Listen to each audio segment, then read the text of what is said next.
Coming to you live from the streets of LA. It's the 10 Point Podcast. My name is Bruce, and I live my life a podcast at a time. Nothing else matters. For those 10 points, I'm free. With me this week, wow, I smell skanks.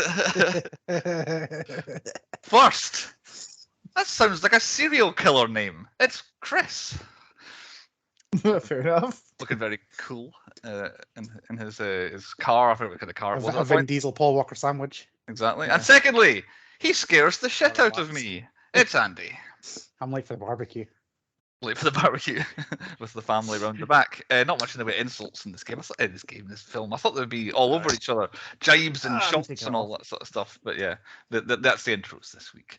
We are the 10 Point Podcast. You can find this everywhere on the internet that does podcasts. I still really don't know what I ever say at this point. It just kind of comes off the top of my head.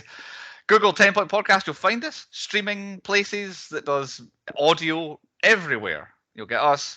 Video versions on Spotify. I got a complaint that the video version wasn't on Spotify last week, and then the person immediately said, "Oh, I've just reloaded it and it's there now." So I say I've had issues with YouTube. That's off again. But really, that may be back on by time people listen to this. Right. Okay. Partly YouTube doesn't like Space Oddity. Ah. Trying to think why. Ones. yeah, yeah, very good. Yeah. Yes, YouTube for video versions of the podcast. Normally. The 10 Point Podcast, off and on, yeah, but usually there, one way or another. And you can contact us via the social media sites, Twitter and Facebook. And we actually have had a contact again by one of our top 5 fans, probably top 1 fan at the moment. Top number 1. Because instantly, as soon as Space Oddity went up, I got a random message, just like blew my mind. It's like, how the hell did he know I watched that show? And it was when I was talking about Silo. One of the old crew members we used to work with, Bruce, Sarah Hutchinson, is a editor on that show. Oh, right, okay. So, but yeah, Brendan, big shout out to Brendan. He's currently in hospital again, but look after yourself, boy. But at least we can entertain him with some shenanigans on the podcast as normal. Yeah, he's often contacted us as Brendan. Exactly, and we've still got to do the film that he's in, which you two are going to slag off. So once we can all find a copy of it, we'll watch it. As long as he's good in it, I won't slag him off. That's it. Exactly. So yeah, well, it's still on the list, Brendan. We are going to get there, and Chris will probably slam you no matter what, because he's savage like that. Yes, he's a savage. Not bad. Yes, you are. Chris is definitely the most savage critic of the three of us. Yes, I do mean it. Maybe the point is I might work out what our average lifetime scores are. Like if you add every score we've given, who is the harshest? Because at one point I think Andy was like a full 3 points lower than me and Chris. I think. But there's a phase that he never rated anything higher than a 4. Yeah, no. Exactly. Those such good films. We finally got into the good runs. We did a really good one for a while. We'll have to find out if this week's matches up. But before we get on to this week's podcast, we have to run through our highlights of the week. I'll lead off because I'll catch up to the rest of them. I finally saw Guardians of the Galaxy Volume 3, and I've just realised that I've not really actually compiled my thoughts into anything here. I'm going to wing it. This is how I do every podcast and every second. Well, I've seen it, but it was about a week ago I saw it, and I can't just remember what I thought about it. I was disappointed. I didn't go in with great expectations, and I don't think it even met the kind of mediocre. It was not bad by any stretch, but it's like I had mediocre expectations. It came out long enough ago that, so spoiler alerts for everybody. Like, I was way late seeing it, and I don't know how I didn't get spoiled in anything. So if you haven't seen it yet, I'm going to spoil it for the next 5 minutes or whatever. I'll give you maybe 2 minutes. I can't even believe every single important character made it through alive. That was what blew my mind, 100%. I was sure 3 of them were goners. There was one point where I was like, 100% fucking hell, they're getting rid of Drax here. Like, Drax is going to die. And then just got up again. Like, the scene was meant to be him dying. Like, that was the whole point. And then all of a sudden, they're like, oh no, come on, Drax, let's go. Yeah, every single point. And then I was like, all right, fucking hell, they actually are going to just kill Star-Lord off. Like, because they all came out and said, oh yeah, we're done. James Gunn's gone. We're not coming back. Bye. Exactly. But then as soon as the film came out, they've all like, no, we'll come back. Except from Batista. He said he's definitely not. Yeah, he's James Gunn kind of loyalist, isn't he? Yeah. My absolute high point, the thing I enjoyed the most was Mantis. I thought she was really good in this one, and I very much enjoyed what she did. because her actual physical comedy, anytime anything was happening, she was always doing something that amused me. It mainly started when they're all in a multicolored spacesuit. Oh yeah, she's spinning it. Under control at any point, and then she kept landing on her head doing stuff as well. I really enjoyed her. Her kind of part of the story was really good. The Rocket Raccoon stuff was well done, and he looks great. Like we slag off Marvel's CGI. Rocket Raccoon looks really good, like Baby Rocket and all that. But my biggest problem in terms of with the story of the film is it's about Rocket, but none of his story is happening in the current timeline. Yeah. He's always flashing back to Rocket. He's basically knocked out for the entire film, and we just get flashback stuff, and it's like that is my biggest criticism. And then his ultimate payoff when he's like, right, I'm back, and he's like, it's like 5 minutes if that, and he doesn't really do much. Yeah, exactly. Jade complained as well that the random kids out of nowhere, when they finally saved the day, and all of a sudden, oh, here's like thousands of kids we have to save, was unnecessary. You just could have gone to, there's a whole bunch of animals here, and the story we've literally just seen was Rocket. But we wouldn't have had Batista do his little dance and his monkey impression. That was hardly hilarious in my eyes, though. That's cutting them floor would have been fine for that. But yeah, the whole kid bit at the end was just an extra, because the film's 2.5 hours. It doesn't really need to be 2.5 hours. Just save all the animals. End of the day, well done. I really thought Gamora was going to save Quill at the end when he's floating, almost dying. I thought they won't kill him off. It's going to be Gamora, and then that'll kind of put like a little bow on that storyline for the trilogy.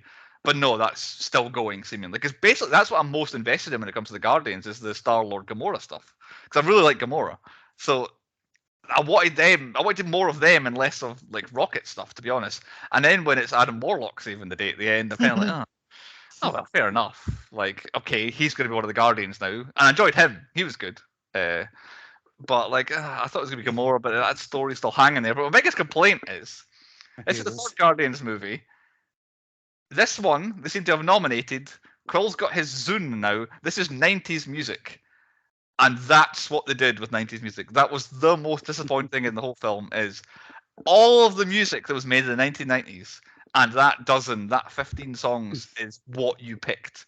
It's like it started off with not even a great version of Creep at the beginning, because the actual normal studio version is better than the one they used. But all the way through, I was like, oh, why? And then they pick a Beastie Boys song, and it's No Sleep Till Brooklyn, doesn't really fit the scene. And I was like, oh, I love that song. The music, this just doesn't seem to work for me. I really enjoyed the corridor scene, the kind of Marvelization of a Daredevil corridor scene where they all beat everybody. But I came out of it, I was like, well, that was 2.5 hours. That was fine. That's what I mean. Marvel, they're slacking. Yeah, not good. I always feel there's always one or two things around the corner that I'm like, oh, I'm interested in that, and then the time it comes down. I was like, and then so there's still Daredevil to come. There's still bits and pieces to come. That's why I said something about a franchise. This bad boy here. Yeah, this is taking over the MCU. I have got one more highlight of the week, but we'll look back round to me, so we'll go around the other houses. Chris, highlight of the week. I didn't watch much, but Independence Day was on the film for the night for their Alien week, and it's an absolute banger, a classic banger. Really good. I think it's probably one of these films you can return to maybe every 3 or 4 years, and you kind of forget most of it. Well, personally, I forget. Yeah. Which I again regret. That's it. Short and sweet. Good. Just Andy, don't watch Independence Day too. Fucking hell, that's swing and a miss. Andy, any highlights for you? No, I've just been carrying on TV series. Is Silo. That's still banging. And then actually, I kind of powered through entirety of Sweet Tooth. Jesus fucking Christ. Yeah, that was brilliant. Sweet Tooth on Netflix. I don't know if anybody's been watching that. That's the thing. I've heard about it. Yes, the little kid that looks like a deer. There's like a post-apocalyptic thing. It's in its second season. It's getting a third and final season. Fair enough. Definitely worth a watch. Very good.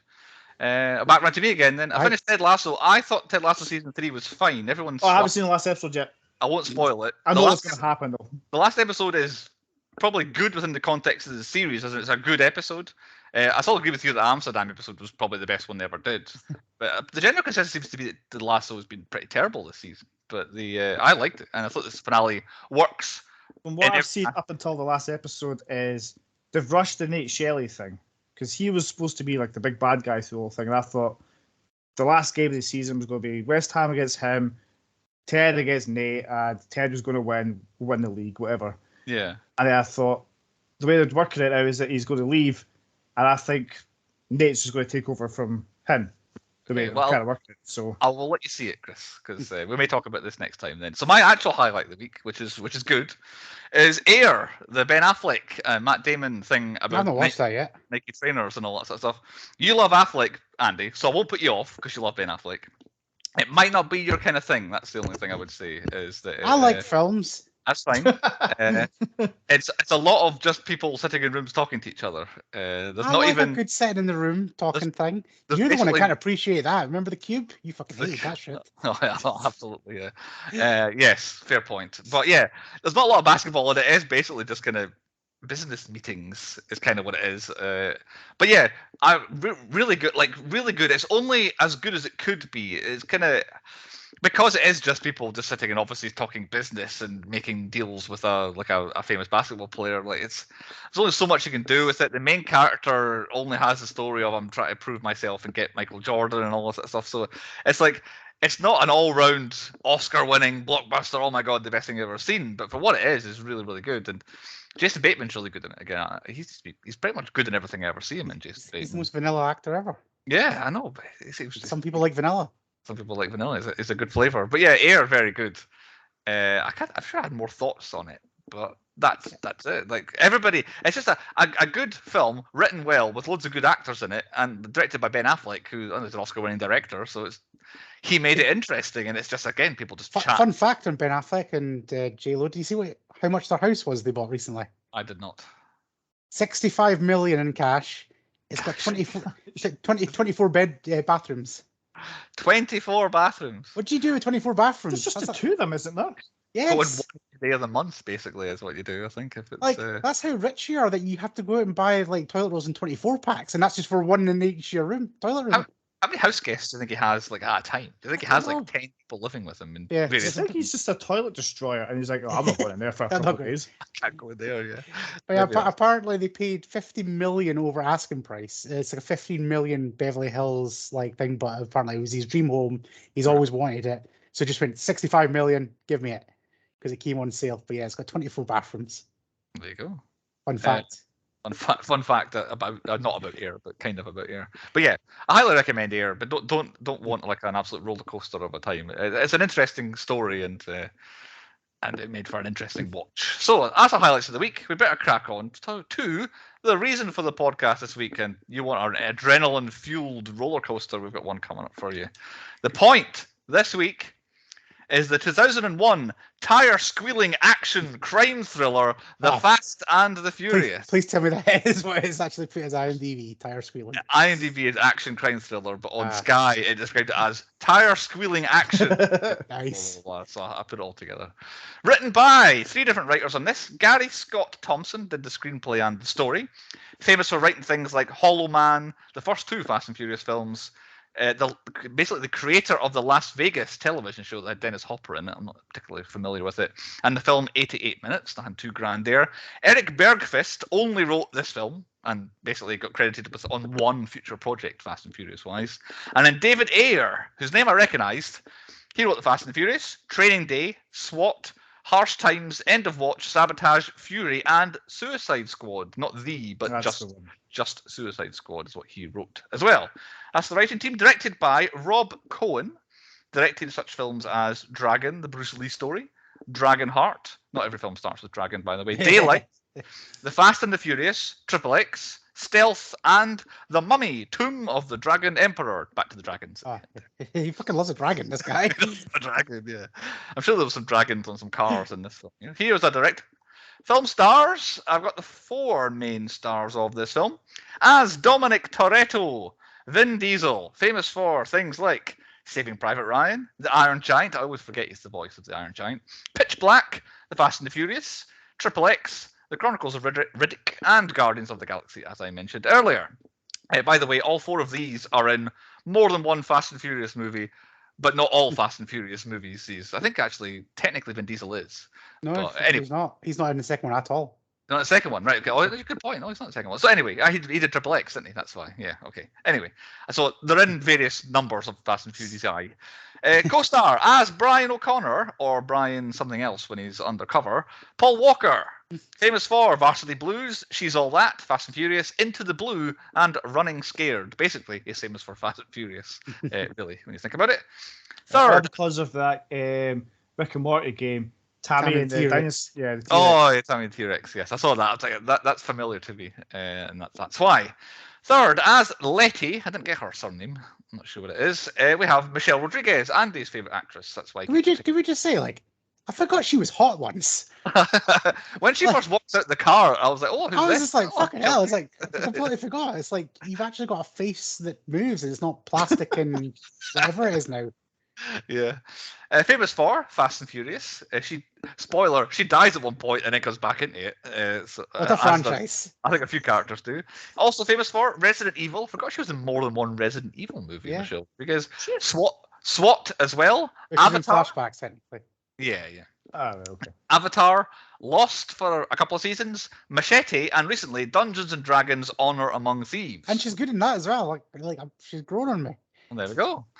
Your new favourite actress. And fourth, I thought I'd stick her in here because she's in the film quite a lot, and I kind of forgot who she was going through the rest of the film, as Mia Toretto, Jordana Brewster, who I don't actually really know much about her. She was in As the World Turns, basically one of the American soaps, for like 100 and something episodes. So I think that's kind of... She may have been a child actress kind of looking at the kind of years that it was coming out. Then she was in The Faculty, then The Fast and the Furious, The Texas Chainsaw Massacre: The Beginning, don't know that one, to be honest. Dallas, the 2012 remake or reboot of that. The American Crime Story, season 1, the O.J. Simpson one. She's in a bunch of episodes in that. And most recently, there isn't Fast and Furious, the Lethal Weapon TV reboot in 2016 as well. I love that, and then it got shit because they rebooted the reboot. Right, did they? Right, okay. Well, they changed one of the actors. Right. Oh, so they did. Yeah, I remember that happening. Yeah. Fucking great as well. And then suddenly it's like, wait there. Start explaining yourself. That's our 4 main stars of The Fast and the Furious on a budget of $38 million. It opened in America first weekend, $40 million in takings, already returning a profit. Final US gross $145 million. Final worldwide gross $207.5 million. So a good chunk of change, necessitating 11 sequels or whatever since then. Yeah, a spin-off and a ride at Universal. Oh, it's got it all. And counting, by the way. And counting, and probably not ever going to stop until the money actually runs dry. Released June 22nd, 2001 in America. Released in the UK September the 14th, 2001. It just came out the first weekend of movies after 9/11, this film. So I don't know if the UK box office was maybe small because nobody felt like going to see Fast and Furious around that time. But yeah, the first movie release basically after 9/11 means it qualified for the 2002 awards season. You'll be shocked to hear that the Oscars and the Razzies ignored it completely, so no nominations there. But MTV written all over it. 2002 MTV Movie Awards is exactly what I did. I went straight to it when I was looking. 5 nominations. Here we go. Look at this. Nominated for Best Action Sequence. That's the final race, is what it says. I'm assuming it's the one that's kind of behind me, which was Dom and Brian on the train, basically. It did not win Best Action Sequence. It lost to Pearl Harbor. It was surprised to hear it's the attack on Pearl Harbor, but it lost it. It's really hard to compete with that, isn't it? Exactly, yeah. Just the whole attack or this one race. Yeah, exactly. Next nomination, Best On-Screen Team. That's Vin Diesel and Paul Walker nominated for the team. Just the two of them, not the rest, just them two. Ah. They were the winner, though. And they beat some pretty handy teams. I don't have the full list in front of me, but if you look at the 2002 MTV Movie Awards, the teams they beat, and I think they maybe spread the awards around a wee bit this year, because a couple I of... think they were a ball hair away from being Brokeback Mountain. Well, I'll tell you what, right? MTV, they must have predicted this franchise because ultimately they're the best team ever. Like Brian and thingy Dom, they save some people. Them two specifically, like, could they do it all on their own? Are they the team? Well, to be fair, they do up until about 7, then there was an incident with Paul Walker disappearing. So we drove off into the sunset. That's what he did. Yeah, he fucked off with his kid and never came back and just left Dom to do it all by himself with his other familia. It's the rest of his familia. Anyway, we're on the MTV Movie Awards here. Let's talk about the film. Best breakthrough, not even best, just breakthrough male performance, Paul Walker. He lost to Orlando Bloom for Lord of the Rings Fellowship of the Ring. Best male performer, Vin Diesel, lost to Will Smith for Ali, for playing Muhammad Ali. And the final nomination, best movie, it lost to, I'm sure you worked out at this point, Lord of the Rings Fellowship of the Ring, because it won every award. All the Lord of the Rings films won all of the awards. That was the MTV Movie Awards. Not at the Saturn Awards either, obviously. Again, it's not the kind of film that shows up at the Saturn Awards. Other awards, though, I looked around the rest of the awards to see what they won. They won another 9 awards. 3 of them were for the music in the film. 1 was for Paul Walker, and 5 were at the World Stunt Awards. Yes. I think they were nominated for either 7 or 8, and they won 5 of them. For the most part, it was the truck, the big. Because they actually did that. And it's like little segments of that, like best, like technical things, like best usage of a car and best stunt person doing this and all that, and then other bits and bobs. So yeah, stunts is where they were really excelled. Synopsis for the Fast and the Furious. This is not from ChatGPT. However, it's presented by R-Ball and Car 7. Now, I don't know if that's some sort of machine, if it's 2 different people, I don't know, but somehow there's 2 things that have contributed to this synopsis for the Fast and Furious. Maybe they're a good team like Paul Walker and Vin Diesel. Los Angeles street racer Dominic Toretto falls under the suspicion of the LAPD as a string of high-speed electronics truck robberies rocks the area. Brian O'Connor, an officer of the LAPD, joins the ranks of Toretto's highly skilled racing crew undercover to convict Toretto. However, O'Connor finds himself both enamored with his new world and in love with Toretto's sister Mia. As a rival racing crew gains strength, O'Connor must decide where his loyalty really lies. With the family. With the family or with the FBI, whoever it was. Who picked? Andy picked the Fast and Furious. Andy, why have you picked this film? Because I was banging on so much about the ultimate MCU on which was Fast 10. And I thought we need to go back to the grassroots where this film started. Because I've not watched this film in years either. And just obviously watching from, I would say, Fast 6 onwards, shit just goes crazy. Yeah. I mean, it starts off as a humble street racing, a little bit of crime. They end up in outer space, spoiler alert, at some stage in these Fast and Furious franchises. So I just wanted to go back and see where it all began. I noticed there you didn't use the word underdog. Well, it is an underdog story. Right. It fits in the theme. Who's the underdog? Paul Walker. Paul Walker. And in what way is he the underdog in this? Oh, because he's the new kid on the block, and he ends up beating Vin Diesel at the end. We may tear this apart near the end of the podcast. Have we seen it before? Andy says he has. I have seen it, I think, twice before. This might be my third only. I feel like I had rewatched it before. Chris, you nodded. I have seen it. I think it was from 1 till 8, either last year or the year before, because I felt like I should watch them since he was no longer here. I think I've seen up to Hobbs and Shaw, which was before 9. Is that right? Yes. I've not seen the 2 after that. Have you seen The Submarine? No. That's I don't know. I think I've seen the icy one. Like, if that's the Submarine. Whatever one has the big ginger guy from Game of Thrones is the last one I watched. That's the Submarine one. Oh, right. Okay. I think I've seen that one as well. Yeah. Anyway, yeah. So we have seen this one. Which channel would we find the Fast and the Furious on? Typically E4, I would say. E4, that's the answer. Yeah, I can E4. I didn't have an answer for it, but yeah, you're right with that one. And which version did we watch? Well, we all watched, I would assume, the home video version. There is no other versions. The theatrical version, though, before it made to DVD and home video, well, I guess DVD around that era, had Butterfly by Crazy Town playing when Brian pulls up to Toretto's cafe shop place. And that seems to be basically the only change between any version of this film. Well, took that. That's a banger. Random fun fact. I can't remember what it is. This is not going to be that fun a fact. it was a great TV show that only got 9 episodes. It got shit canned after it. And I watched the pilot, and it was amazing. And the pilot literally has Limp Bizkit comes in, and it's playing Limp Bizkit's song. The main guy that you're meant to know, because it's about street racing. That's where I'm going with this.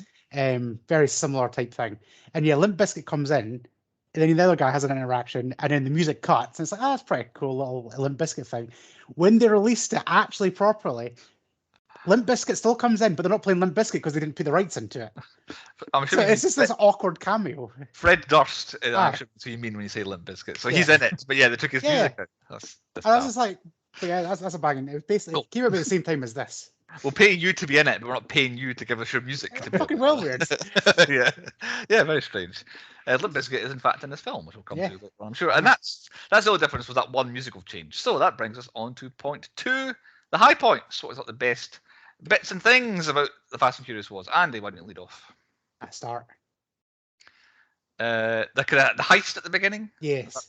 Yeah. Well, there's a song that kicks off, and I can't remember, but it's got all the Fast and the Furious type thing coming, bit dodgy special effects, but I can't remember what the song is. But it's like, oh, I'm getting in the mood for this, and then straight away, car.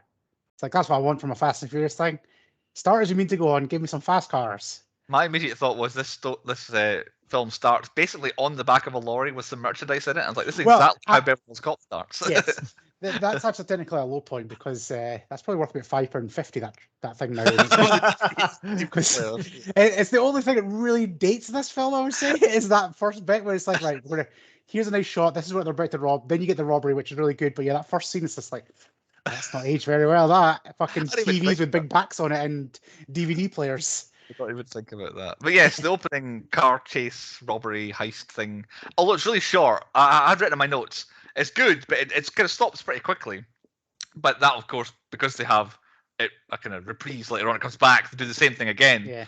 And the fact that the first one's really short shows how good they are. It's like, we're in, we're out, we've got it, we're off. And then obviously when the whole thing goes to hell later on, it works better that way. So yes, definitely a high point for me too. That opening thing with the car going underneath the lorry is probably like the most iconic shot from that film. Because that's one thing I remember from that film as well. For me, it's them driving down the street the first time, which is actually my next high point, is for me the iconic thing. The first car meet thing where Paul Walker races his bright green car against Dom. That's the iconic image to me, is them racing that race to me. I don't know why necessarily. But one thing I picked out on, I don't know if you, Chris is the eagle eye. I'm positive when we first go to the car meet thing, the camera kind of pans over top of the cars. A blue car has the Mortal Kombat logo on the front of it, and I'm positive. And I couldn't find the picture. I didn't even notice. I was looking earlier on before. So have a look. It's the first time they go. There's a blue, like honestly, it's like a kind of royal blue. I mean, in all fairness, I want to do that in my van now. The side of the fucker. It's got a white logo on the front, and if it's not the Mortal Kombat logo, it is very similar to the Mortal Kombat logo on the front of it. So that was a high point for me. But yes, that leading on to the first drag race. My added bit in there's just cars and titties everywhere in that scene. There's a strange. I was thinking about it as I was watching it. There's a strange representation of women in this film. Yep. Like half of the badass. Film is badass. We can race too. We can drive cars just as well. Letty comes in. She does the heist at the end. I think she was a sub for Jesse when he drove off. And then Mia, she's like, I'm my own woman. I don't have to do this. Blah blah blah. I can look after myself. Another half of the film is like trophy women, and they'll throw themselves at anyone who's got a fast car and all this sort of stuff. Which I think is perfect representation. Half the shots in the film start with panning up, down, or across a woman's body. The scene seems to be how they start. But yeah, it's mixed messages. But I guess. But then look at that picture behind Chris. That's a massive mixed message there. That's like that probably had the gay community going fucking hell yes.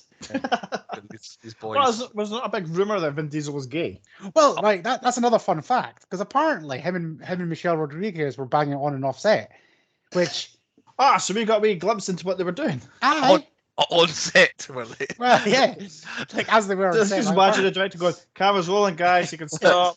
Cut. But yeah, it's one of them things. It's like even to this day, if Vin Diesel comes out as gay, fine.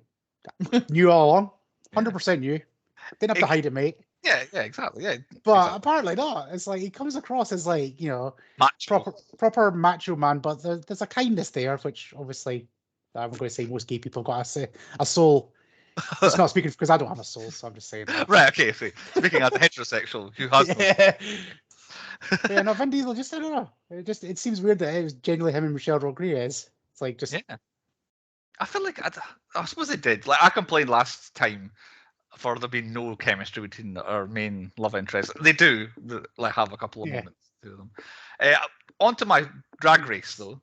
Speaking of homosexuals. I like the fantastical element of that first drag race. Like when they start going and they start nozzing and all that sort of stuff, it's like it's not real. Like there's more CGI in that one bit than there's in the rest of the film combined. The whole rest of the film is very practical, but this bit it feels like tripping. It's kind of like when the 2001: A Space Odyssey, when he finally goes through the black hole and all that. When they're driving on the road, it feels like this is something special that's happening here. It's not just maybe that's a twist. Maybe he's just turned the NOS on and it's fucking leaking. Yeah, he's getting flying. It's like, oi! They were blowing the what do you call them, the seams off of everything. So yeah, maybe it did. So I love the shots from the side because it looked like we were fucking absolutely hammering it, but it looked like we were going through hyperdrive. Yeah, all the things just started melting, and I was like, it just looked crap. I think it's like obviously they don't really do that again in the Fast and Furious franchise because most of the time it's just you see a fast car. Yeah. But it does give you maybe it's like, NOS, that's fast. We need to show how fast that is when people are using that stuff. The I watched it with headphones on. I know Chris often does as well. But on this watch through, feeling and sounding the cars and the racing, it really added an extra element to me. And I enjoyed Ja Rule in that race. Just the way he was playing was quite funny. He was amusing me. I loved his false prize. That was yeah. It was like, what was he was driving along and he was like, Menage! As he was driving along with the race. It was funny. Any other high points? I do have a bunch more. That's just I loved Mia and Brian when they get together just fucking with Vince through the entire film because Vince clearly had the hots for Mia. He's just like he hates Brian with a passion, so he's just like, oh well, I'll go to the place you want to take me and I'll just take him because you fucking hate him. And then Dominic giving him his beer and he's just like, fucking, I don't want your right, runs it off. Yeah. I did like that guy. Like, I don't know who he is, but I did like him. Like, you like the actor or the character? No, like the actor guy. Like, fun fact, he's going to come up later on. Yeah, it's definitely coming up later on. Yeah, he seemed to play like a kind of random bellend pretty well. Yeah, he was good. I can't seem the one person that Dom was scared of. Yeah, because anytime he came up, he kissed him. Dom's like, oh fuck. Like, I'm not gonna do anything because he's a fucking nutter. Well, a wild card, and also he knows him. Like, if you remember the story of how everybody met, he's known him the longest, basically. So he knows what he's like, I think. My next high point is the twist, I guess, that Brian is a cop. Because I didn't realise that it was so far into the film that we find out. Like, you can watch the first chunk of this film. I've actually got for stats I've got when we find out later on. But there's a whole bit of the film where he could just be, I'm just a new guy. I'm the main character getting into this racing kind of scene. But yeah, it's like a whole chunk of the film is all of a sudden he gets arrested and you're like, oh god, and then the reveal, he's actually a policeman. I thought, it's a good twist coming into the film if you didn't know it. I'm assuming a lot of the advertising at the time, I think I knew he was a cop going undercover, blah blah blah blah. But yeah, I like that as the way they did even hint towards it, I guess, up until the point that it gets revealed, and then the scene where it gets revealed is well done as well. So I like that. I love that Vin Diesel reveal, like, you know, when he's like there doing the phone call. That's a great scene. Because like just Finn just going, yeah, like, that was the eyes. That was really good. I need to help my friend, and you're helping my friend. Yeah, because that was the thing. Like, normally when it's like somebody, like, you get a dirty cop or whatever, or not a dirty cop, but somebody's undercover, they always kind of it's like done. But like, even when he says it to Mia, it's like, I'm trying to fucking help you. It's like, I know he's going to be fucked. Let me help you. And it's like, it's not done cheesily. But in most films like this would be done like, oh right, yeah, look at you, you've ruined us and you've thingied it. But even like the Dom reveal, everything after that Dom reveal was so fast and furious. Boom, boom.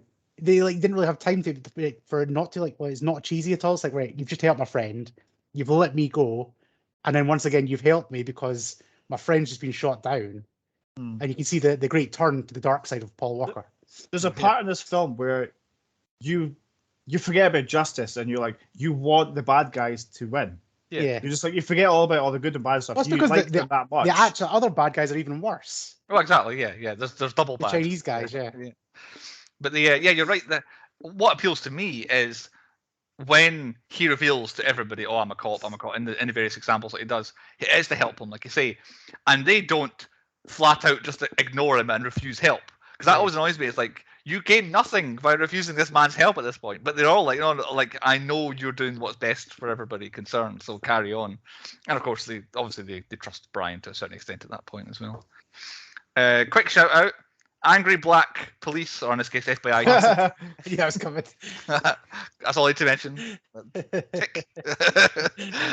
Carry on. Another high point for anyone. Dom's Charger, the story about his dad. Like, it paints Dominic as like a more sympathetic character than a big hard ass who's... Which, I completely, like, watching this now has way more meaning. Like, it's just a tiny bit of this film. You don't really care that much. It's like, all right, that's why he's in prison. But Fast 9's pretty much all about that story. Oh, is it? Okay. Like Right. it is all about like Dom, what happened to his dad, why Dom went to jail. Like that is the setup for Fast 9. So they go back. Since you're mentioning it now, I have the speech is fine, and yes, paints a nice picture. And if I don't know if Chris directly mentioned the car is nice. Yes, I'm not a car guy.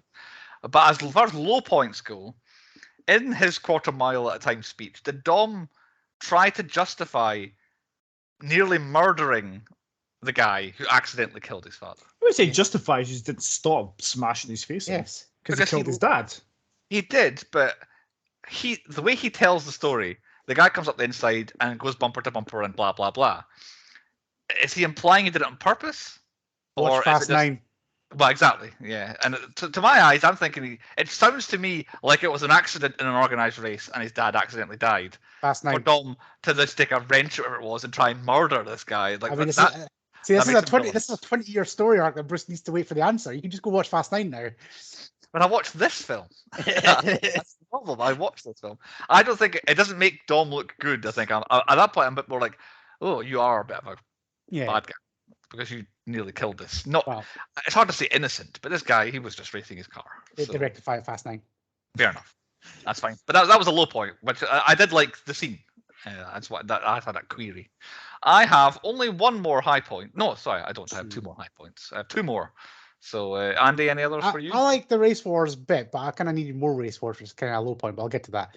But I like the bit where Thingy did the pink slips on his car and then just fucks off. Jesse disappears. Yeah, Jesse just fucks off and it's like, all right. And then you kind of forget about him. Like, he's gone, but then there's so much other stuff happens. And then it obviously just comes back as like, oh, you are fucked now. Like, you're about to get killed by the triads. Here we go. Can I just double check? Is it called Race Wars? Yes. It was not called Car Wars. No, Race Wars. It's called as in like if a certain race of people were to battle differently. Because I had it as most obvious name because I thought they'd called it Car Wars as most obvious Race name. Wars. But I'm removing that because Race Wars is a hilariously accidentally awful or intentionally awful name for it to be called Race Wars. But yes, that was a funny bit. I think I had it in low points, but it's not really in a low point. I'd completely forgotten and had zero recollection of the Race Wars section of this film. Like, I was like... because it features more in the other Fast and Furious seasons. Right, okay. I was like, they got to the desert. I don't remember that bit. And then they go there and I was like, oh, right, they are in the desert. I was like, oh, this is the bit where they drive up and Hector's there. I was like, no, it's not. That's a different film. We've already met Hector and he's not in it anymore. And then they start racing and I have there's absolutely no... Like, everything... I remembered up to that.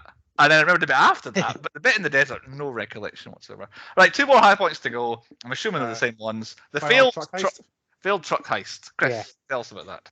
There was a few cool spots, like Vince dangling off the thing by his arm, and like Letty doing the undercar trick thing again. Undercar, yeah. Yeah, and like Andrew's already mentioned, like Dom find out like B-Rai was a cop.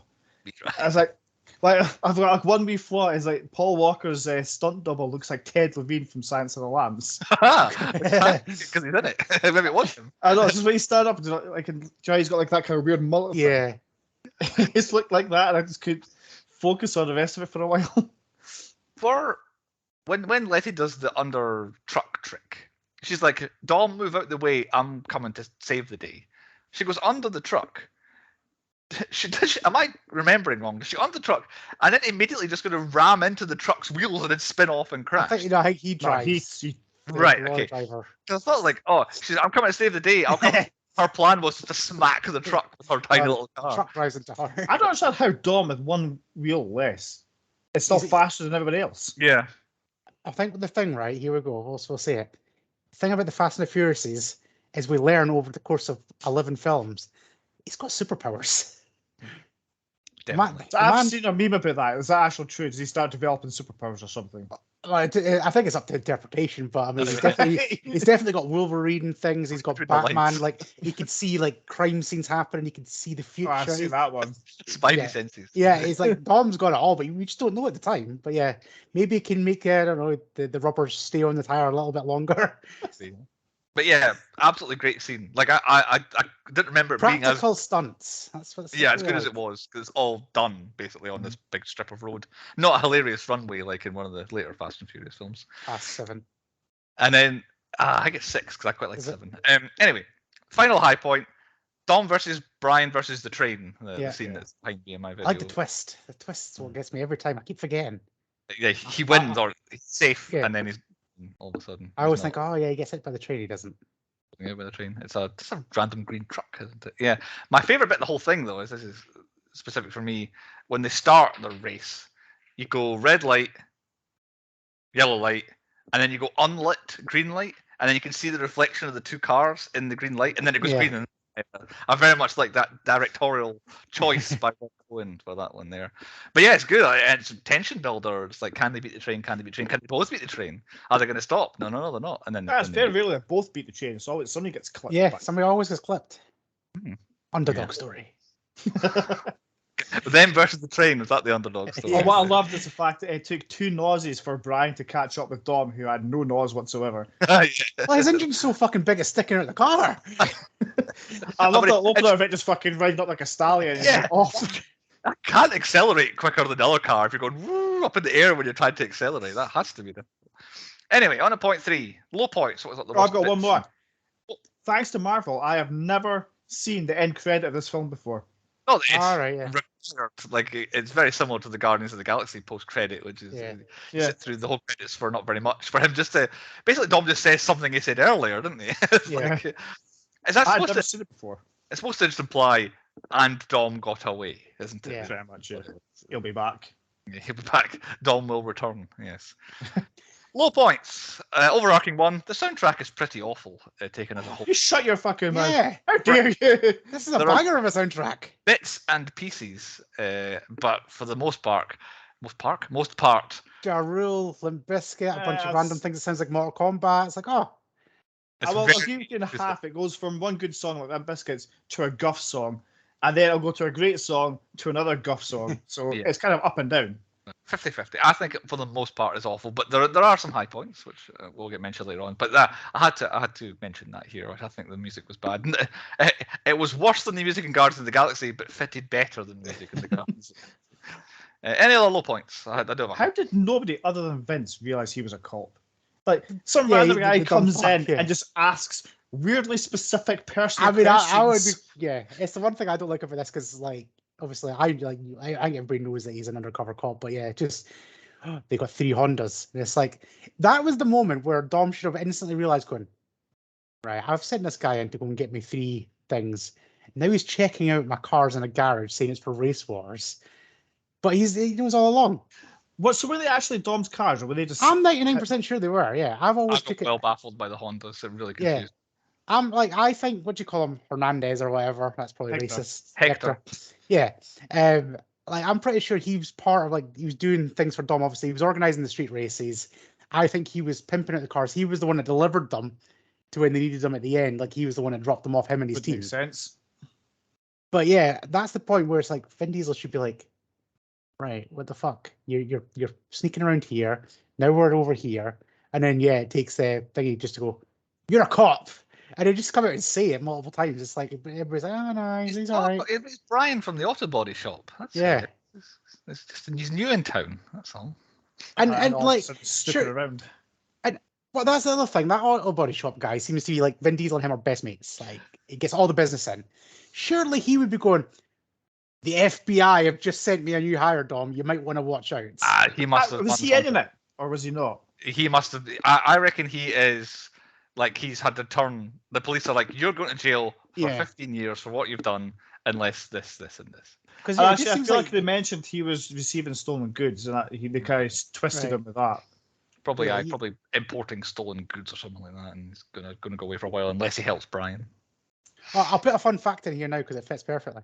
So one of my fun facts is Chantel's neighbor or somebody like that apparently was the Newcastle Dominic Toretto.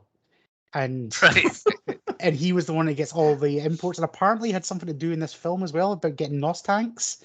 All right, because he would import NOS and stuff like that, and the tanks and Japanese parts from Japan. All right, and then, but yeah, apparently he did something in the film. We're trying to find out what it was before the film, but yeah, we've not confirmed it yet. But yeah, apparently he is technically the Jarro Dom, as Chantel calls him. The Jarro Dom. Low point for me. Dom's put downs at Brian after he loses the race earlier, and I just got the sycophants in the crowd around about him, just going oh at anything Dom says. Like one example, you almost had me. You never had your car. Oh my god! It's like what? It's like the worst insults ever. It's like we can't say anything too bad. We want to keep ourselves at like a 15 rated or a PG, whatever it is. And these guys have just been like, oh, that's the most heinous thing I've ever heard anyone say to anyone. So that's a low point for me. A very small low point. That. And I've already mentioned the quarter of a mile thing. That was my next low point. So I've got a couple of others. So I've got a wee nitpick. I've got two proper ones. Hold on. Oh, you go. Before you nick them, because I've not got that many. Right, so we already mentioned technology, i.e. the DVD players and the big TVs, which are not worth a couple of million. Like, bullshit. But the other bit that really narks me off and really dates this is when they put a floppy disk in to use CAD. Fuck me. That really dates that film. Yeah. I feel like even for the time, it seems to be off. We've done a lot of films recently where someone explains what the internet is to someone else. It seems to be a real trend of we do doing the 2000, 2002 era films. But don't get me wrong, like if they put a floppy disk in, that was pretty fast and like graphical for a floppy thing. But yeah, no, it really just dates it. It's just like, oh, you've got all this like fancy things, you've got these nice shiny engines, you've got all these parts, and then suddenly you've got this shitty computer graphic. And it takes me out of the film. Yeah. Chris. Well, yeah, it's just a little thing like, did nobody ever think of carpooling? Like, there's like a 50, I don't know how many extras. Every single one of them drives their own car. Nobody shares once. We have kind of established them off. We've established that like basically Fast and Furious happens in a fantasy world. So my assumption is this doesn't happen. Like, the street race gatherings. You don't get like 500 fancy cars just pulling up to like a 3-block square part of town because there's no police there, and then the police are coming and they send like a Blues Brothers style. Did you ever think, Chris, where you're like, if you see a certain number of police cars in a crash film, Yeah, he said that last. Yeah. This seemingly is the film disproves that because there's about a dozen of them all come to break this up. But yeah, there must be like 500 cars on screen at one point. It's like this can't be a real thing. Like somebody would have footage of this. It'd be on the news if this sort of thing was actually happening. So yeah, it's definitely a fantasy universe this works in. I mentioned the race wars, not remembering it. Maybe it's because I tried to blank Johnny Tran's speech out of my mind. There, I've just got oof written next to it when Johnny Tran starts. Yeah, I think he has a low point overall because I don't think he does anything that's like, oh, you're a fucking villain, other than he's just a bit shady. Yeah, he shoots either him or Reggie shoots Jesse. Yeah, that's what he does at the end. But like, up until that point, he's just a bit like, oh, he's a daddy's rich boy. He's spending all daddy's money. They're doing something shady, but nothing too bad. He also has 10 minions? Like when the first set. And he does all the dirty work himself. He is not running his little gang very well. That's a proper boss for you, I tell you. I guess so. Sounds dirty. Well, no wonder he's got to prison like 3 times in this. He does all the dirty work. I've only got one more low point, and it's quite a small one. It's just during the chase, when they're chasing them on their motorbikes, you can see the ramps that all the motorbikes and cars jump off just in the middle of the road. It's like, well, there's construction. Really a ramp there. No, yeah, but it's just an empty street. There's no construction happening. But yeah, I just kept laughing every time you cut. There's another ramp. The 2 motorbikes go off it, and then the car goes up the same ramp as well behind them and all that. And that's really my low points. I don't have any others. Most of it you've kind of covered early on. Any others? I've got a small one. Nose, look how fast I can go. But it's completely unfair if one guy's got nose and another guy doesn't. He's got absolutely blitz the competition every time. It's taking a race without actually knowing what you're racing. It's just terrible error in judgment. That might be worst plan is what Jesse does now. Think about it. So I'm going to go do that. I think they do rectify that a lot of that NOS stuff in later Fast and Furious, especially the Too Fast, Too Furious second one, because it's all about timing when you get the revs, when you hit they go into that a bit more. Where this one is just right, random car versus random car. Oh fuck, I lost. Yeah, exactly. Yeah, I think they rectify a lot of that in the second film. I thought, maybe it's the other films as well, that they did more exchanging of cars, and I've lost my car. You got that. Yeah. Car back. There's a lot of Billy Big Balls. I'm gonna win this year. Take my fucking car, dude, just in case. Yeah, 100%. I would be Jesse in it if I lost. Bye, motherfuckers. Where's he going? What was the excuse they said? Going to wash the car. Go wash the car. Go to the car wash. That's what it was. Yeah. Right, low points. Are they all covered? Yeah, I think so. Aye. On to point 4, the stats. Usual stats, 28 shits. Quite a high shit amount. And it's also the first word spoken in the entire film is shit. 4 minutes in. Is it? Yeah. Oh, that's the yeah, first- Brian goes, shit! Yeah, that's the first Ah, one. it spins No out, yeah. first- I no thought this is actually quite I would say R-rated, but I thought it was like PG or 12 at PG, least. yeah. I think maybe, I don't know actually what the rating is. It might be a 12, I don't know. But one F-bomb, and the internet says that there's 2 incomplete F-bombs in the film. So people must go and then get cut. So, but just the one F-bomb. 6 explosions. I didn't think they'd be blowing up cars willy-nilly, but I thought there might be more than 6 explosions, and that definitely changes as we get further up through the franchise. And I've got 2 deaths on the assumption that Johnny Tran does die in his think little he's dead. motorcycle. Because he does put his finger to his neck and it says Aye. call 911. But he looks like his eyes open. So I think he's going to be a dead body. So it's him and Jesse, or it's just Jesse. And again, I think Jesse died. The film carries on as if he did, but he might come back in Fast and Furious 15 or something like that. I don't know. So quotas. You were surprised to hear there were no cows or goats in the film, even out in race wars in the desert. And no dead animals, I think. I can't think of any animals that were even in the film for them to be I dead. don't know. There's a few different fucking animals in that barbecue. Oh, right, fair enough. yeah. Yeah. Pedophiles brings me on to why one question and one question only. How old is Mia supposed to be? Because that would change the answer to this. I think She's at least 16 because she can drive. Yeah, she can drive. At one point, it looked like she was upstairs doing her homework when the party. And then when she comes down to the party, he gets her a drink, and what he gets her is a Snapple. So it's not like she even gets a Corona like everybody I else reckon gets. she's 20. Dom's 24 or 5, I think, in this. Bloody Aye. hell. I've read somewhere that's the idea that he's Sort of early tough. 20s. It's in a hard paper room. Yeah, even though he's probably had a nose-filled car to do it in. Yeah, I think you might be right. I think she's probably old enough to drive, but not old enough to drink. She's in that kind of window in between where she's probably 18 or 19. Danger zone. It feels like even she's working in the sandwich shop and all that sort of stuff. It was the homework bit. And actually, when she drives the car with Brian in the passenger seat, it's as if she's never driven a car before. Yeah. He's kind of hanging on like what you don't know what you're doing. But anyway, yeah, I think we're okay.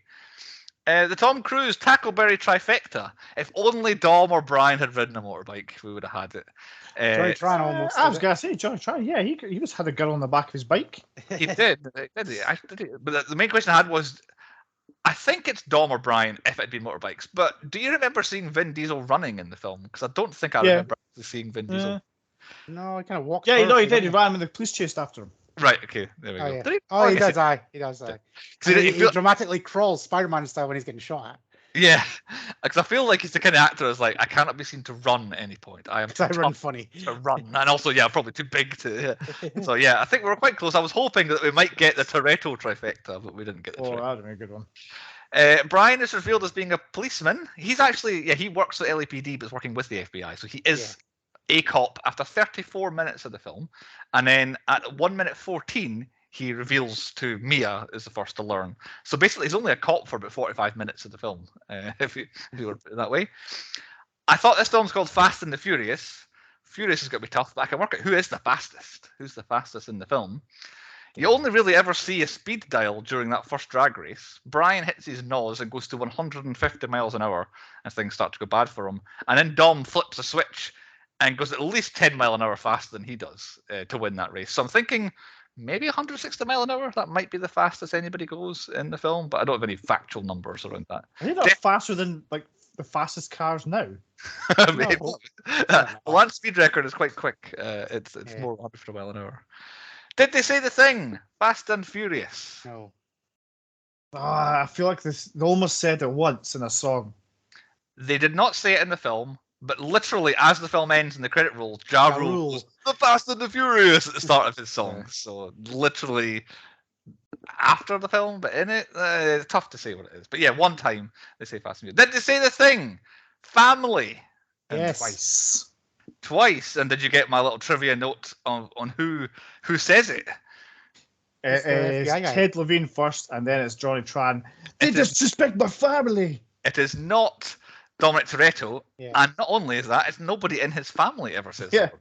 And specifically, they call it a team during the film, and I'm like, This is meant to be this family, Fast and Furious family, and the first one it's not. It's about the team. So. I had my dad. I thought he said it about Jesse. He needs me. I'm his family kind of thing, but nah.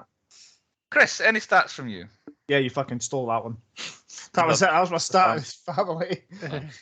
I didn't think there were any nut shots either. I thought they might get a sneaky nut shot somewhere, but they weren't. Andy, a fun fact. You've already given us some fun facts. I've got like loads of fun facts in this film. Like I was like looking through IMDb. The amount of people that were meant to be in this film is unholy. So Paul Walker apparently was the first one to sign on. That was it. Vin Diesel wasn't going to do it because he didn't really like the script, but then later came on because they had a bunch of rewrites. Okay. But one of the front runners was Timothy Olyphant. But the reason why he didn't do it is because he just done Gone in 60 Seconds and didn't want to do another car film. But yeah, could you imagine Paul Walker and Timothy Olyphant? That'd be great. But like other people connected to this is Christian Bale. You've got who else is there? There's like absolutely loads of people. I can't remember Christian Bale. Somebody else around about that time. Eminem. Eminem was meant to be Paul Walker. I thought that what's her face, Jordana Brewster wasn't meant to, but wasn't always going to be Mia. It was going to be Alicia Dushku. Yeah, Eliza Dushku. Yeah. And she couldn't do it, and then it was like every actress around that age in Hollywood wanted to be it, and it ended up being Jordana Brewster, which I guess kind of worked because it's what she's famous for, really. Yeah. I read somewhere that her and Michelle Rodriguez didn't have a driver's license. Yeah, they didn't have that either. That's good. Yeah. But my actual fun fact is the Charger behind you. They couldn't get one of those, so that was the director's car. All right, okay. Because basically, like they were trying to get a stunt car, and it was literally the director's car. He was like, "Right, yeah, you can use my car then, but be careful. Yeah, you can use it for one scene, basically, one scene only. Yeah. Okay. On to point 5, the 10-point podcast quiz. Andy is our quiz master. I need to pull the quiz up. See if this is all about cars. I'm fucked. Right. This one is a simple concept. It's called the Fast and the Furious. Oh, yeah, it's Originally, I was going to try and spiel off a bunch of questions really fast, but I'm not very good at that. So, So it's just basically questions about Fast and the Furious. Okay, I think I've got some knowledge on this one. So. Who wants to go first? I went first last time. Bruce. Then I think it's my turn. Yeah. Right, Bruce is going to go first. Okay. Which bird is the fastest when flying? Fastest when flying. Chris's head slowing off. Fastest bird when flying. I don't know. It's gonna be something daft, isn't it? I don't have any aerodynamic birds. Necessarily. A hummingbird. I bet its wings move quicker than it's a hummingbird. Not a hummingbird. Chris, do you want to take a stab? Is it a peregrine falcon? Yes, it is. How the fuck did you have that knowledge? Holy shit! That has blown my mind that Chris got that out. The fucking hell. God. It's one of these. That's it. Bruce is not. He's not gonna guess it. He's parking shit. Fucking here we go. The fuck did you get that out of your fucking database? Right. Anyway. Somewhere. Right. Next question, Chris. Brad Pitt stars in a film, Fury, as which character? He is the captain, the tank commander guy. Cheating, Bruce. Huh? Fuck, I can't remember what it's called. Captain Fury. Nope. Bruce. Is his name Fury? No. Sergeant Fury. Oh, it's not over. Okay. No. I don't know. I'm not saying It was War Daddy. Oh, fucking hell. Bruce. Tyson Fury was born in which year? Born in which year? How old do I think Tyson Fury is? This blew my mind, by the way. Right, let's go 1987. No, Chris. I know he's had a hard paper in, so I'm going to say 84. Nope, it was 1988. He's younger than me. He's younger than you, Chris. Oh. Tyson Fury is fucking younger than us, right? Where are we going? Chris? No. Yeah, Chris. Yeah. Right. How fast does the DeLorean need to go in order to travel in time? 88 miles an hour? Yes, it is. Bruce, which actress will portray the Furiosa in the prequel to the Mad Max Fury franchise? It's your favourite, Anna Taylor-Joy. It is Anna Taylor-Joy, yes. Your other favourite behind Michelle Rodriguez. Never got that. Chris, currently, what is the fastest vehicle in the world? Road vehicle, not. Let's see, a Bugatti Veyron. Close, but no cigar. Bruce. I'm a layman when it comes to cars. I don't know.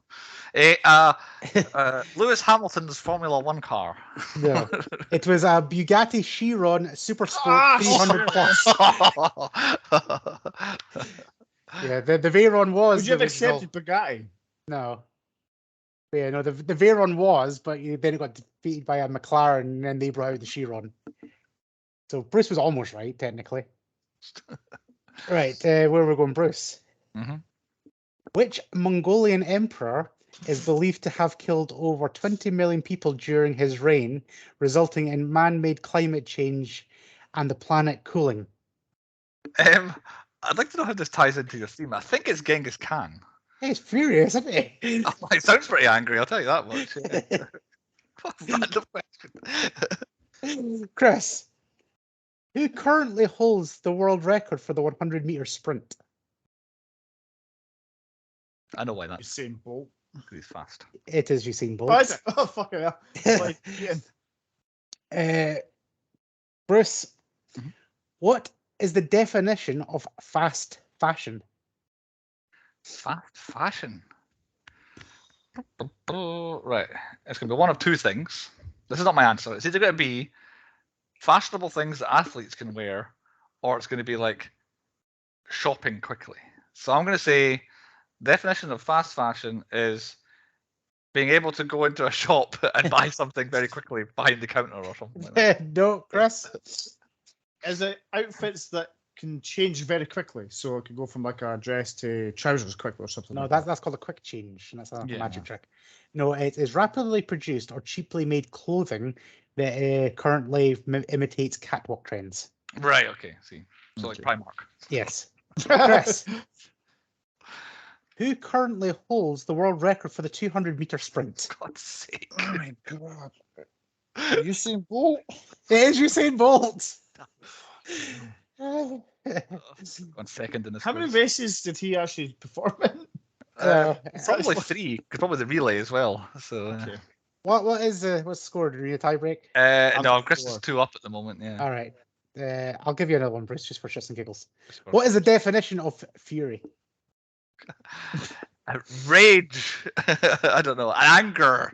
All Yep, these things. I'll give you a strong anger. Strong anger. Thank you very much. And Chris, you can have another bonus one just to cement your lead. Just to In win. the UK, which lane on the motorway would be considered the fast lane? It's the third lane. Right. You go third lane? Yeah, third lane. It's actually So a trick. It's a trick question because all lanes are the same speed. Well, the third was called the fast lane. Ah. No, it's not. They're all the same speed. If There's no such thing. anything, the lane, and then you might have the overtaking lane. I Yeah, guess, there's no fast lane. So yeah, anyway, Yeah. Crystal won. And Because also, Peregrine Falcon out of nowhere. I mean, if you'd thrown it over to me, I'd have got that right, and therefore would have been tied. So quite glad you didn't. But also, Chris, the third lane would be the fast lane, because what happens in a 4-lane motorway? Like, do they have to go slower than the third lane? All right, fucking hell, Professor. But yes, Chris Peregrine went Falcon. with Chris Peregrine. You won it. Honestly, my game went to shreds as soon as you said Peregrine Falcon. Point 6, movies within movies. Chris, continue on your winning ways by getting all of the people we've done before. Strapping by there's a lot. So There's 2 absolute belters here that I can't wait for. right, I'm just going to rattle through them and then you can stop when you think. So there's somebody called Jimmy Starr who was a driver, who was in Starship Troopers as a soldier, Catch Me If You Can as a passenger, Batman Begins as a Gotham City police officer, Avatar as a trooper, and Chef as a restaurant patron. Oh, Is he not in the Hall of Fame? This guy? I was going to say this guy. Who is he? There's somebody called Chick Daniel who was an LAPD officer with a shotgun. He was in Face Off as an FBI squad leader. Maybe with a shotgun. Rob Cohen, the director, wasn't he? Mhm. He was a Pizza Hut delivery guy. He was also in Triple X as a Colombian horseman. Oh, I should have put that down. I forgot. That. Dan Andrew, who was another driver, he was an Old Brother Wear It Out as a KKK member. He was in Gone in 60 Seconds as a driver. He was in Catch Me If You Can as an airport passenger. For the record, I have none of these so far. He is on fire. He's doing Yeah. isn't he? There's a lot. This is probably the most we've ever had. So F. Valentino Morales, who was a dispatcher, he was in Triple X as a short order cook / NSA agent. Fun fact, he's been in 9 Vin Diesel projects. He's like his best mate. Right. Okay. Doria Anselmo, who was the Ferrari passenger. Yep. Right. Okay. Yeah, I've got her. She was in Gone in 60 Seconds as the glass house girl. That's one of my belters because I thought she did the double, as in she did Gone in 60 Seconds and then Fast and Furious. But Chris has already named someone who also did both, so it takes away from her doing the double. But I thought it was brilliant if someone was in both those films. Andy will like this one. Peter Navy Tuiasosopa. He was one of the Samoan guards at the race wars. He was E Honda from Street Fighter. I thought that was a belter. Yeah. I thought that was really as soon as he came up, I was like, that he was going to come up with my nomination later on.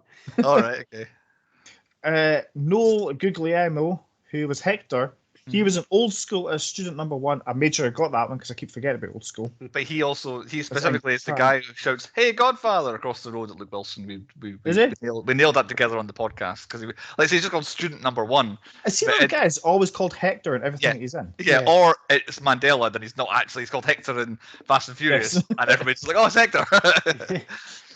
He's also in Crank as a warehouse rooftop hood. Because in that podcast, Andy, I think, was like, it's Hector. It's that guy Hector. Ted Levine, who was Sergeant Tanner, he was in Evolution as General Woodman. Yep. Matt Schultz, who Andy had a fond thing for, he was Vince. He was in Blade. Blade as Kreese, but Blade 2 as Chupa. Somebody else. Which, in both Blade films. I thought I read that wrong. Okay. And Bruce has already mentioned Michelle Rodriguez was in Avatar. And Vin Diesel, who I completely forgot was in Triple X for a while. Everybody else was in Triple X except actual Xander Cage himself. Yeah, that's everybody. Well done, Chris. You got like twice what I got there. That's amazing. But yeah, I enjoyed finding E Honda out of Street Fighter. Was just randomly. It was the voice. Yeah, he keeps turning up in random things. Like he still turns up now. I'm pretty sure he's still alive. I'm sure he was something recently. Must just love working. Chris, have you recast the 3 of us into roles in the film? I did. So good. Dom's the best driver, so and since Andy's the only one of us that drives, yeah. it makes him the best driver. I'm Vince purely because I'm hot-headed and I get really jelly.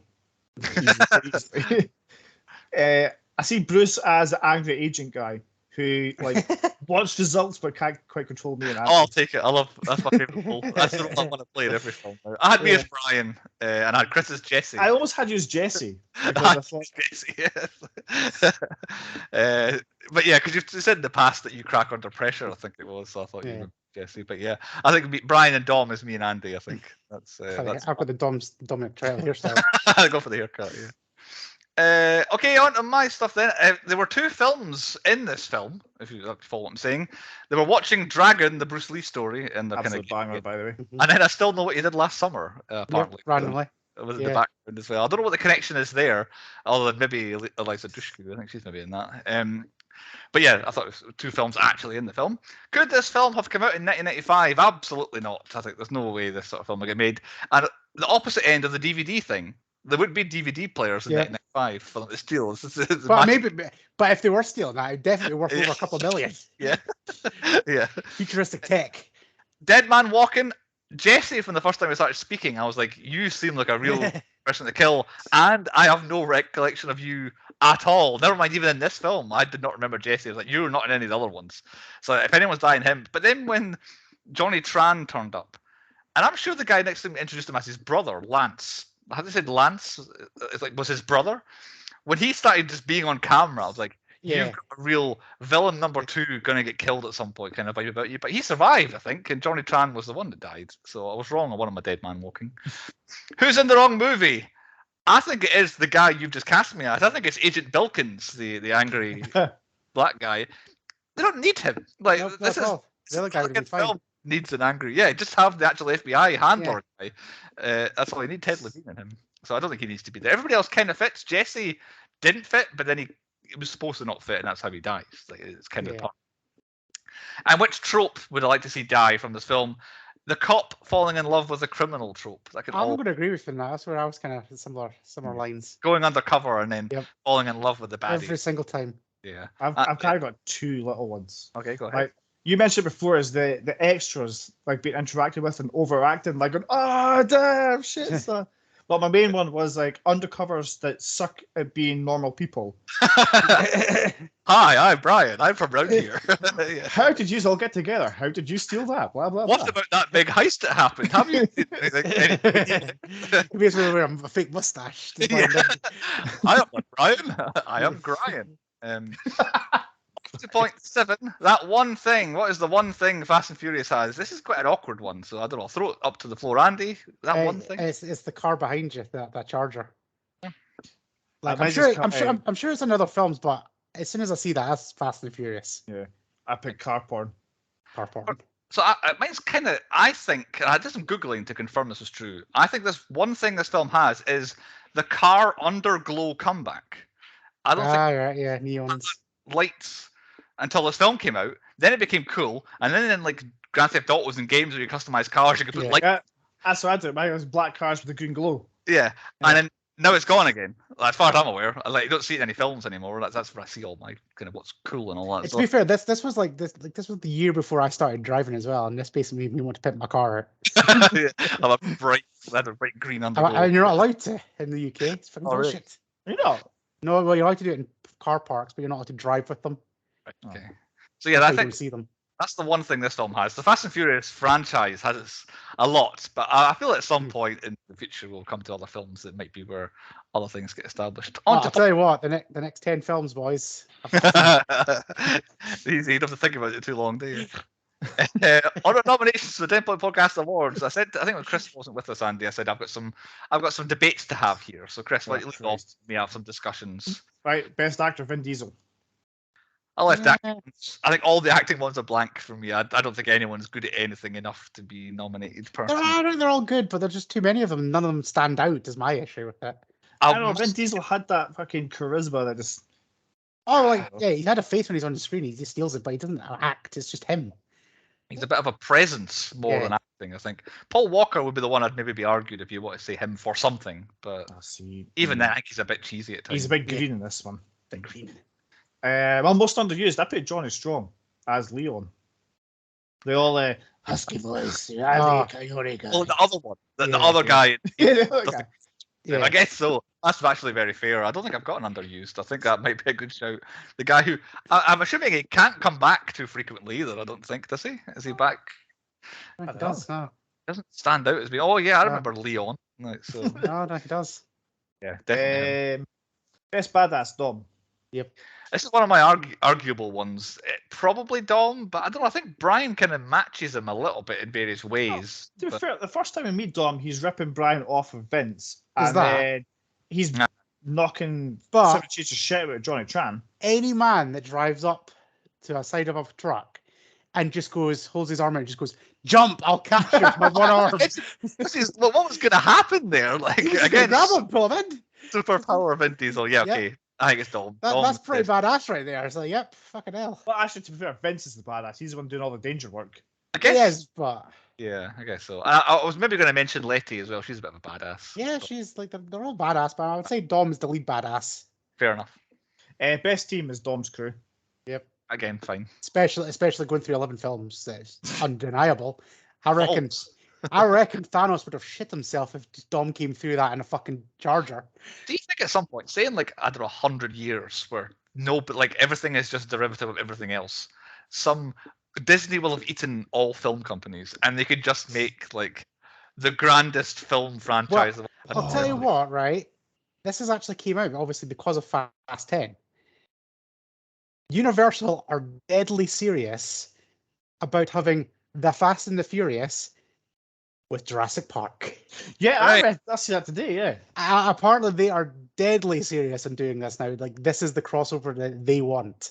I mean, I can see how it kind of works, isn't it? We need there's some dinosaur stuff happening. Who do we get to sort The out? Torettos. To get the Dinosaurs can't eat us. We're The family. Yeah. Because you But can see apart- within a Fast and Furious, within a Jurassic Park film, you could find them. Oh, we need a squadron of this specialized people to come Yeah. and save the day.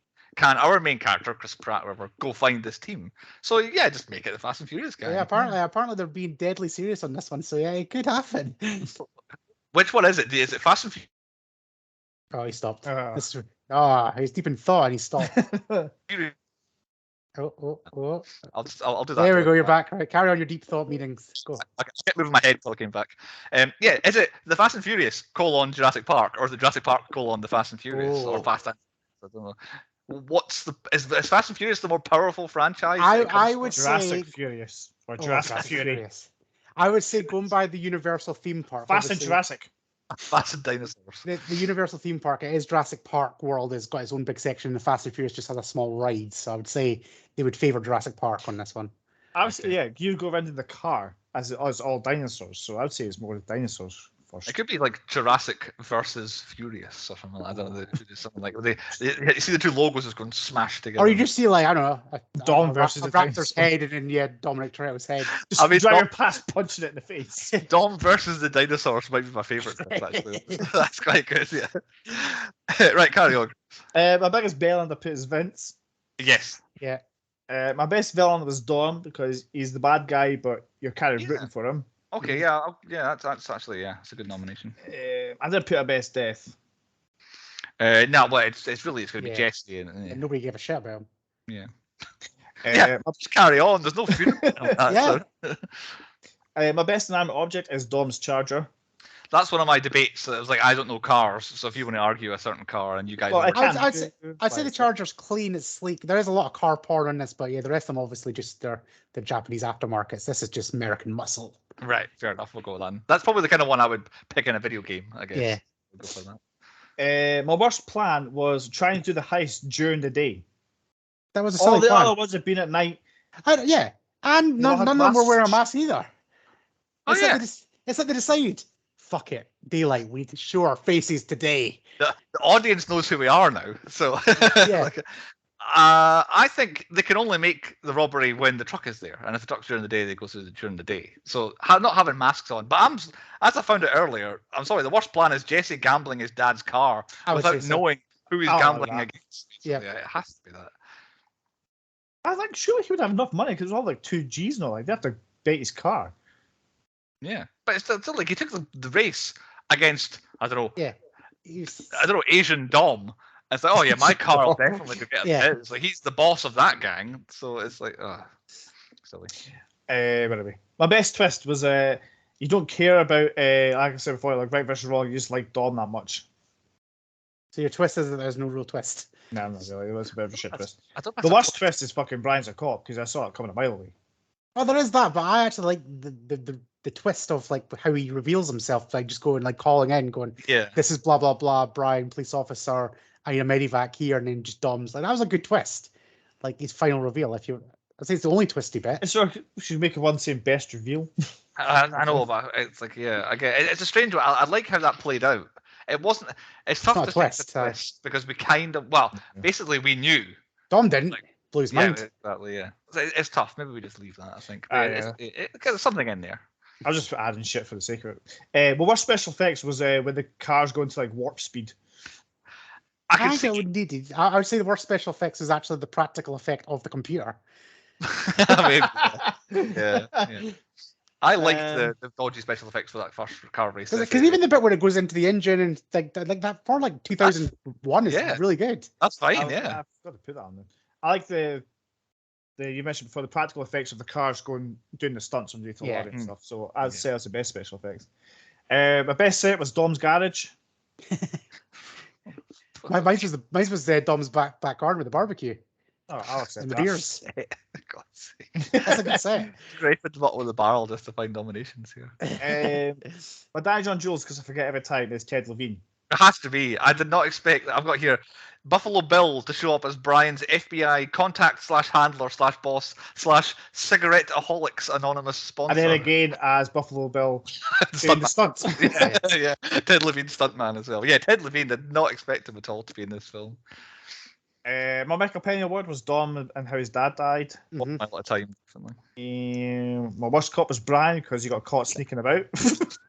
Worse than being catch the bad guys. And then also joining the bad guys rather than actually doing anything. Yeah. My best song I was going to do the entire soundtrack, but I'm going to pick out one song, Debonair by Dope, because it's Rhino's entrance music for a while in ECW. Right. What was it? Because I had Rolling by Limp Bizkit. And I had what was Saliva. So I'm a superstar. Yes, yeah. But I didn't recognise Debonair by Dope. This is a bit of a banger, so I had it. So if Chris has gone for that, I'm down on that as well. Rolling unlucky though, I think. Yeah. Only because it was only used briefly. Like Debonair was like front and center during the break-in. During the SWAT team thing, yeah. Best hair, Paul Walker. Like you could hide his entire face, and you could tell that's Paul Walker. Really? I mean, maybe I don't know the film as well. He did have nice hair, so yeah. They mentioned it as well. I was like, oh, I love his hair. Yeah, I'm gonna steal Andy's one here. Best product placement, Cobra. Nope. We'll come you back can to have any beer as long as it's a Cobra. No, well, you actually got it wrong. Yeah, so Corona, you bell end. Oh fuck! I typed in. Oh crap! Fuck's sake! I'll accept. Right, we're on it now. Then I had Corona. Is that that's what I meant. Yeah, Corona is the right answer. However, Pizza Hut came very close because obviously that was the point. The other one that came really close is Von Dutch. Yeah, that was very clear, wasn't it? Because Von Dutch around about that time was everywhere. It was like skateboarding brand, everything. It was just Von Dutch right there, and it's ultimately Corona because that goes through all 10 films. I had one question though. The only thing I think could even take it away from Corona is NOS. It is a brand. Yeah, Yes. and I feel like this film owes as much to NOS as anything. So I don't know. Like I just watched a film about Nike. Like I know what it's like. Corona is the long-lasting, famous one. I don't know. I if you wanted to, I'm happy with Corona, but NOS. I would say that's what I was meant to put. I was fucking mistyped it. Cobra. I mean, it's kind of. I read this. I'll still read this. No, I would say Corona because that goes through all films. Yeah. My best stunt was the car going underneath the lorry. I would say that, main truck bit, I think, really. Trucks, Everything involved in the I think truck. that's me. You've missed a couple, I think. Best cameo, Ja Rule, I think. I don't like Ja Rule. He's a prick. All right, well, his best cameo. There wasn't a Chris cameo. Like I looked at it, it's like no, none of these work in the retrospective cameo. The Chris cameo rules, none of them jump out at me. But Ja Rule, I think, works. Best car chase, apparently something we had, but all these will get molded into stunts and all. Best stunt was the truck one as well and all that. Done that. Best plan. Is the car heist plan actually a good plan? Because they steal the car, the truck heist stuff. Yeah. Is it get good? Away with it for ages. Yeah, but then good money. They do too. It's pretty simply foiled at the end with, the driver has a shotgun now. It's, it all goes to hell. Yeah. Like, I'm not. I can't tell if it's a good plan or not. So I'd maybe nominate that as best plan. I don't know. Done the music. Stunt will get mixed in with that. Best Bellend, done that. Most pornographic. I didn't have this in, but I had to type it in. The Dom and Letty scene in the garage. It gets a bit much. It's the same time as the heist. Like there was too much going on there. That was too pornographic, if anything like that. Presumably some of the car stuff is pornographic to some people as well. Worst acting. Johnny, what do you call him? Johnny Tran is lucky. And he's lucky. The guy who runs the car shop that Brian works in. Oh yeah. Has a really horrific scene near the beginning. I'm not even sure who he is, but he was really bad. So I nominate him. And done the plan. Did we have Johnny Tran as worst villain? I don't know if that was discussed. No. Well, I put is definitely worst villain. I did do worst villain. Yeah, I think Johnny Tran is worst villain. He's kind of half not there and also a bit terrible as well. So that's me for nominations. And we've done. I've got some breaking news before we go on. Oh, okay. It's right about this film. The breaking news is there's a new Fast and the Furious movie in development featuring Dwayne "The Rock" Johnson back as Hobbs. There you go. Thank you. Vin Diesel's going to batter fuck at him for no reason. Only an equal amount of punches, though. That's all. Point 9 in the podcast, the moral of the story, what we thought the lesson that we're supposed to learn. I'll go first because I need to explain my one because you might not get it immediately. My moral story is there's no smoke without fire is the moral story. Because Dom suspects that Brian is a cop and the police suspect that Dom is a thief. And both are correct in the end of the film. So this thing tells me, yes, there's no smoke without fire. These people are who you think they are. Chris, what's your moral of the story? Winning's winning. Winning's winning. Whether it's an inch or a mile, winning's winning. Ah, fair point. And Andy? You live life at a quarter of a mile at a time. I tried to dodge going that one. I thought somebody else would. 10th point. It's a 10-point rating. Where we rate the film out of 10. Andy, you picked it. You get to go first. And then I've got me alphabetical going next, Chris. So. I remember loving this film when it first came out because it was shiny. And I was about to drive as well. So I was learning to drive at the time. It was just like, yes, I can get a car and I can go this fast. Then I ended up with like a 1999 Vauxhall Corsa that had done like a million miles, so it wasn't as glamorous as it made out to be. However, this did give us 11 other films, which they have their ups and downs. Mostly up in the back end, mostly down near the start. However, this one sets it, and I would say it's a solid 7 for me. 7. A solid 7 from Andy. So I had, on my app, I had previously rated this. So I had a score to kind of work from, I found out. So my little blurb, once Brian is established as being a cop, it gets better. Like, I don't mind the first bit. Once I find out it's called, oh, this is kind of interesting. But then once Dom is established as the robber, and they're the main character, we know who everybody is, and then we get Truck into them straight line against the train and all that. The film, the last 40 minutes, half an hour, is really good in this film. So I've put out, if the final bit of this film, Truck into train, gets plonked at the end of Gone in 60 Seconds, we might have had a 10 out of 10 film. Making the Gone in 60 Seconds better rather than the bridge jump. Well, exactly. That horrendous CGI bridge jump at the end. So combine all that, because I still, after watching both of them, much prefer Gone in 6 Seconds to this. But I think I appreciate this one better this time. But yeah, taking that last chunk. But I think a lot of this is back end. I didn't have many complaints, like the low point. It's not too much to complain about, but it's just kind of average apart from that. But the strong second half has me at a 5 out of 10. I could have been convinced up to a 6 out of 10, but I think 5 is where I am. So a 5 out of 10 for me, but mainly for the second half of the film where it gets really good. Chris? See, I'm surprised I quite like the Fast and Furious film. Because, like, I'm not a big car guy, but, like, the races and the cars are awesome. Like, without the hyperspeed, of course. Like, there's just something about Vin Diesel as Dom. It just fucking hooks me. I'll tell you what, just to interrupt you, like what Bruce was saying about, like, you saying you're not a car guy. Like, Gone in 60 Seconds is a great film. The problem is you really do have to know cars because they're very much focused on the Porsche 911 and this and that. Like, this film, like, you don't need to know anything about cars. That's a fast car. It looks nice. It's shiny. Fast car go fast. Yeah, pretty much. Carry on, Chris. I like there's something about like Vin Diesel as Dom that just fucking hooks you in and just makes you forget that he's the bad guy. And he doesn't say much, but it's always just like to the point and it's important. So yeah, I quite like this film. I've got it. It's a strong 8 from me. An 8? My God. Rough. You wait till you watch 10. It's gonna fucking blow your mind, Chris. It will blow your mind.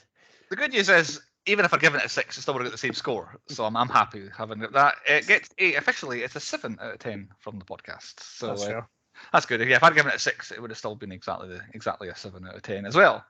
So that's good. I think that's fair. I very much enjoyed watching this. I thought I was you. And it just proved my point. This is a true underdog story. The film itself, we thought it would be good. Is that it? Yeah.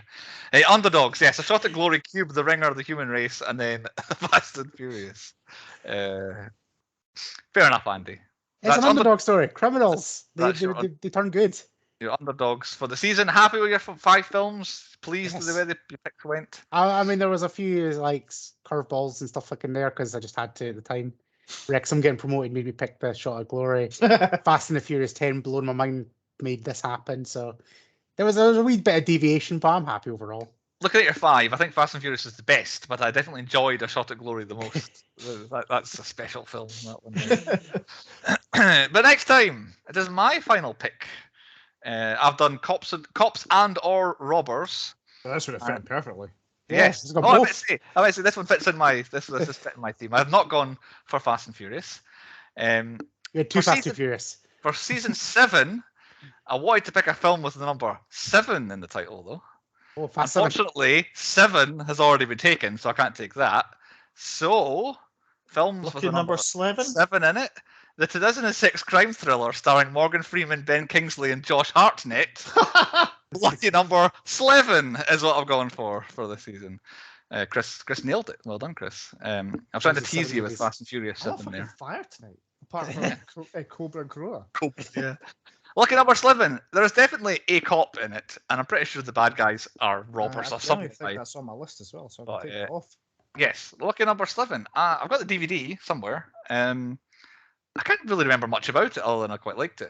So I'm not swearing by it. I'm not gonna going to bat for this one here. But yeah, lucky number 11, 2006 crime thriller. Most of my things are crime because I've done cops and robbers. But I went down this route. I could have gone comedy, but I thought I'll leave comedy. Chris likes a comedy. He might pick one last. I didn't think a comedy was at 7.